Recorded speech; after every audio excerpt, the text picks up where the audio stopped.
The new arrival. In the year 1920, as the sun slowly rose over New York Harbor, a large ship entered the port carrying hundreds of hopeful passengers. People crowded the deck, whispering prayers and holding their breath as they caught sight of the Statue of Liberty. The tall green figure stood proudly, her torch raised high against the sky, symbolizing freedom, hope, and a new beginning. Among the passengers was a young immigrant named Elena Rossi.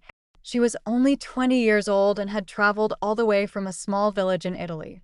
Elena stood quietly, holding a small suitcase that contained everything she owned. Inside were a few simple clothes, a black and white photograph of her family, and her mother's rosary. Her heart was filled with mixed emotions, fear of the unknown and hope for a better life. Elena had left Italy because life there had become too difficult.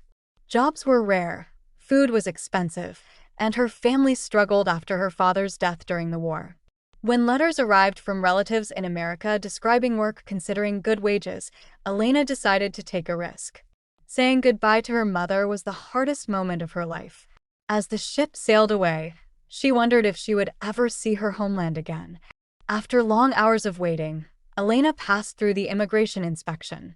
Officers asked her questions in English, examined her papers, and checked her health. She barely understood the language, but she answered as best as she could.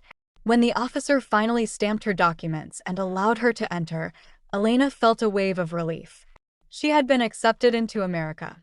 Elena stayed with her cousin Marco in a small apartment on the Lower East Side.